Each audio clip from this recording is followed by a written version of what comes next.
हमने ये तो देख लिया कि भाई सरकार ने सोचा कि हमें पॉपुलिस्ट बजट ना देकर, लोक लुभावन बजट ना देकर विजन ऑफ 2047 के तहत एक सस्टेनेबल बजट को पेश करना है। लेकिन विपक्ष को ये रास नहीं आया। विपक्ष ने सीधे तौर पर कहा कि ये बजट पूरी तरीके से निराशाजनक था। तो आप समझा नहीं पाए या विपक्ष अपने विपक्ष धर्म का पालन कर रहा है इस बजट को कुछ भी खास ना मानते हुए? नहीं, पूर्णिमा जी देखिए, आपने बहुत सुंदर बात कही। आपने कहा ये चुनावी नहीं, ये विजनरी बजट है, इस बात को समझना होगा। और मैं तो भूर तहे दिल से धन्यवाद देता हूँ पूरे देश के लोगों के माध्यम से आदरणीय प्रधानमंत्री जी के, जिन्होंने एक विकसित भारत के संकल्प की परिकल्पना की।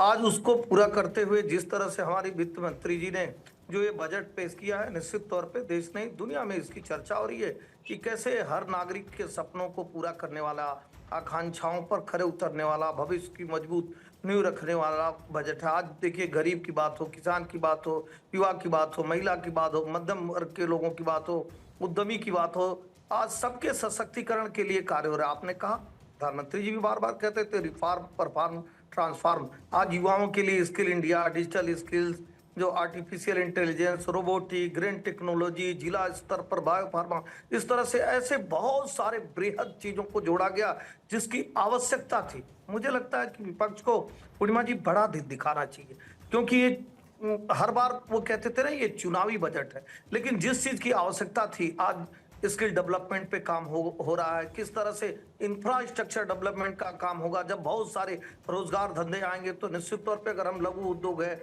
इलेक्ट्रॉनिक हब के लिए हम 40,000 करोड़ दे रहे हैं, तो इससे भी रोजगार मिलेगा और इसकी भूर सराहना करनी चाहिए हमारे विपक्ष को।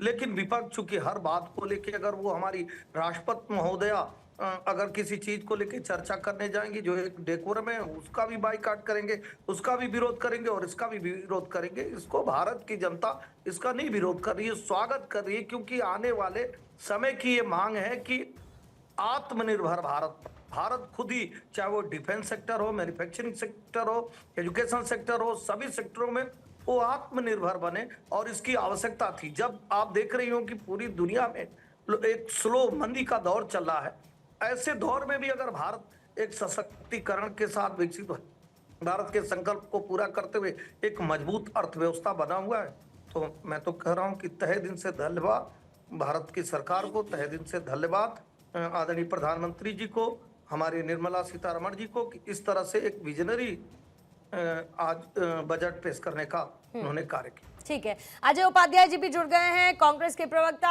अजय जी, विजनरी होने में सरकार की दिक्कत है क्या? आपने तो कह दिया कि आज का बजट पूरी तरीके से ग्राउंड रियलिटी से डिस्कनेक्टेड है। अब आप लोग इतना निराश हैं, मुझे लगता है कि एसएन सिंह साहब भी सोचेंगे कि अब आप लोगों को कैसे बूस्टअप किया जाए। इधर हम इकोनॉमी बूस्ट करें, देश को बूस्टअप करें या विपक्ष को बूस्ट करें? नहीं मैडम, विपक्ष को बूस्ट करने की जरूरत नहीं है, विपक्ष पूरा बूस्ट है। बस समस्या यह है कि अभी इकोनॉमी का हाल हुआ। आज संडे को भी मार्केट खुलवाया और देखिए क्या हाल हो गया, 2300 पॉइंट गिर गया था। फिर थोड़ा बहुत मैंने कवर किया है वो। शायद ही यहाँ पे कोई शेयर मार्केट जो इन्वेस्टर होंगे बेचारे, उनके कुछ पैसे ना गए हों, ना डूबे हों। आज बजट की सबसे बड़ी उपलब्धि आपका इन्वेस्टमेंट आज रेड शो कर रहा था क्या? इसलिए मुझे आइडिया नहीं है। मुझे जानकारी भी नहीं है इस फील्ड की, लेकिन जो लोग बता रहे हैं, मित्र बंधु जो हमारे जानने वाले हैं, तो बहुत अच्छा है। यदि बजट बहुत बेहतरीन बनाया है मोदी जी ने, मैं तो बहुत धन्यवाद देता हूँ सीतारामन जी को भी कि उन्होंने इतना बेहतर बजट बनाया कि सबका कुछ ना कुछ आज ले लिया। तो बहुत बढ़िया है, सबका खाली कर दिया जेब, कुछ ना कुछ थोड़ा बहुत। मुझे लगता है कहीं सुनील कौशिक साहब को कुछ मिल गया हो तो बात अलग है, ये लगाते होंगे मार्केट में, तो ये बहुत समझदार। राहुल गांधी का ज्यादा लगे हुए हैं पैसे। अरे भाई सुनिए राहुल, मैं इसको थोड़ा लाइटर करती हूँ। मैं इसको थोड़ा लाइटर कैसे करती हूँ? अजय जी, आपने कौशिक साहब का नाम ले लिया, कौशिक साहब ने राहुल जी का नाम ले दिया, तो मैं इसको ऐसे लाइटर कर देती हूँ कि राहुल गांधी जी तो फ्यूचर और ऑप्शंस में मुझे लगता है कि ज्यादा उनकी एक्सपर्टीज रहती होगी, जो थोड़ा एलीट वर्ग, मतलब एक्सपर्ट वर्ग, समझ रहे हैं आप, जिसमें काम करता है, तो हो सकता है उनका लाल हो गया, मार्क तो थोड़ा सा उसमें दर्द हुआ। लेकिन खैर, कमिंग बैक मैं वापस से आ जाती हूँ। मैं बस इतना समझना चाहती हूँ कि अगर सरकार विजनरी है और सरकार आगे का सोचकर चल रही है। अगर सरकार लोक लुभावन बजट पेश करती तो भी आपको समस्या होती। कह देते कि चुनावी लिहाज से लोक लुभावन कर दिया, कितना बार डाल दिया, नहीं किया तो भी दिक्कत। समस्या तो यही है पूर्णिमा जी कि न लोक लुभावन कर पा रही है, ना दूरदर्शिता दिखा रही है, न इसमें कोई पारदर्शिता है। यदि दूरदर्शिता दिखाई होती तो इकोनॉमिक सर्वे को तो कम से कम पढ़ ली होती, अपने ही जो उन्होंने प्रस्तुत किया है उसको यदि पढ़ लिया होता तो उसमें व्यापार की जो अनिश्चितताएं हैं भारत के लिए एक बड़ी चुनौती है। उस चुनौती पर कोई ना कोई उसके समस्या के निदान के लिए इसमें कंक्रीट कोई ठोस कदम उठाती। कोई ठोस कदम नहीं है, सिर्फ व्यवहारिकता की बात है। रुपए की जो गिरावट हो रही है इस पर कुछ प्रयास किया जा सकता था, ठोस कार्रवाई इस पर हो सकती थी कि कैसे भारतीय जो अर्थव्यवस्था का मूल संकट है वो कैसे दूर हो। ये तो सच्चाई है, इसको तो सबको स्वीकारना होगा। सिंह साहब भी इसको स्वीकारेंगे।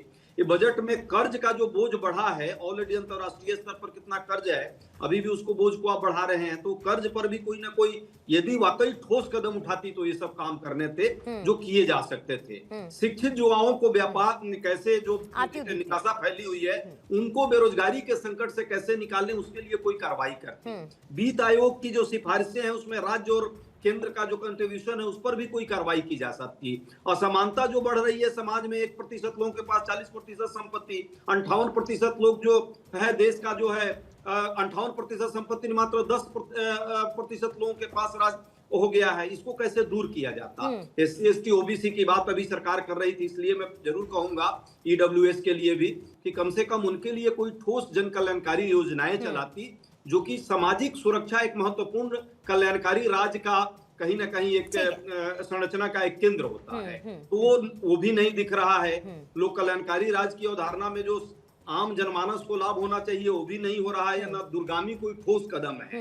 ये सिर्फ दस्तावेज पढ़ दिए गए हैं। ज्यादा समस्या बजट के बाद MO की है, मिसिंग आउट की है, या फोमो की है, फियर ऑफ मिसिंग आउट की है? सिंह साहब बताएंगे, फिर उसके बाद रंजन जी मैं आपके पास आ रही हूँ। नहीं, मैं कह रहा हूँ, देखिए आदरणीय अजय जी, आज भी चिंता सिर्फ परिवार की है कि मतलब हमारे परिवार के जो मुखिया हैं उनका जो पैसा लगा हुआ है नहीं है ऐसा। आप सिर्फ उसकी चिंता मत करिए, आप संपूर्ण देश की चिंता करिए। मैं तो उससे सुनना, मैं बोला नहीं, आपके बीच में सुन लीजिए, मैं कुछ कह नहीं रहा हूँ। मैं कह रहा हूँ कि हम अपनी बात कहेंगे, आप अपनी बात कहेंगे, बहुत सारे एक्सपर्ट बैठे हुए हैं और देश के जागरूक नागरिक बैठे हुए हैं। वो इस बात को भली बात जानते हैं। कल बड़े बड़े अखबारों का, आज टीवी चैनलों की सुर्खियां हैं कि भारत की जो आवश्यकता थी, ये विजनरी बजट क्यों कहा जा रहा है आज न्यूज 24, आज भारत 24 की दाड़ में इसलिए विजनरी बजट कहा जा रहा है कि इसी की मांग थी। जब आप इंडस्ट्रियल कॉरिडोर बनाएंगे, हब का निर्माण करेंगे तो निश्चित तौर पे वहां से रोजगार आएगा। रोजगार और कैसे आता है? रोजगार केवल एक परिवार के लोगों को प्रधानमंत्री और मुख्यमंत्री बनाने से थोड़े ना आता है। इसी तरह से जब इंडस्ट्रियल, वो तो स्वरोजगार हुआ ना जी सिंह साहब, वो स्वरोजगार की कैटेगरी में आया। नहीं, अच्छी बात,